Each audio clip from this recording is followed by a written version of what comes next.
ملک میں 9 روپے کی لاگت پر پیدا کی جانے والی بجلی عوام کو 80 روپے میں فروخت کیے جانے کا انکشاف ہوا ہے۔ گزشتہ ماہ جولائی میں بجلی کی کل اوسطاً پیداوار 20,000 میگا واٹ رہی۔ 35% بجلی یعنی 7,000 میگا واٹ ہائیڈل ذرائع سے حاصل کی گئی۔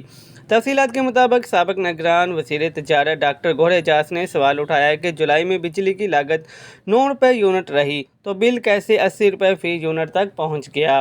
ڈاکٹر گوہر اعجاز نے ٹویٹ کرتے ہوئے کہا کہ جولائی میں بجلی کی کل اوسطاً پیداوار 20,000 میگا واٹ تھی، جس میں سے 35% یعنی 7,000 میگا واٹ ہائیڈل ذرائع سے حاصل کی گئی۔ انہوں نے بتایا کہ جولائی میں بجلی کی پیداواری لاگت 9 روپے 3 پیسے فی یونٹ رہی۔ جب ایندھن کی قیمت 9 روپے 3 روپے فی یونٹ ہے تو بل کیسے 40، 60 یا 80 روپے فی یونٹ تک پہنچ جاتا ہے؟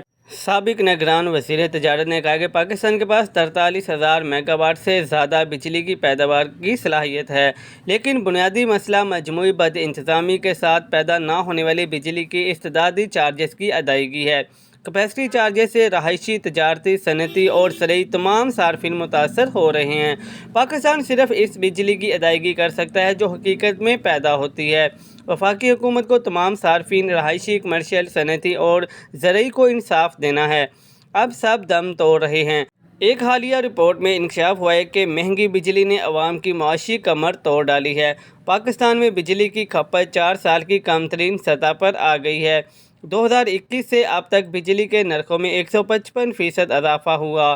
رپورٹ میں یہ بھی لکھا گیا ہے کہ پاکستان میں مہنگائی خاص کر مہنگی بجلی کے حوالے سے ہوئی ہے۔ بلومبرگ کی رپورٹ کے مطابق انکشاف یہ بھی ہوا ہے کہ IMF شرائط پر عمل درآمد کے لیے پاکستان میں گھریلو اور صنعتی صارفین کے لیے بجلی میں مسلسل اضافہ کیا جا رہا ہے۔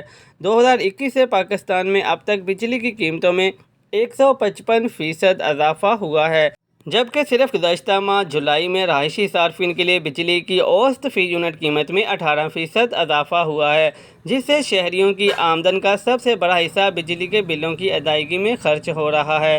یوں پاکستان میں توانائی کا بحران درد سر بن چکا ہے، جبکہ مہنگائی میں اضافہ خاص کر بجلی مہنگی ہونے کی وجہ سے پاکستان میں بجلی کی کھپت 4 سال کی کم ترین سطح پر آ چکی ہے۔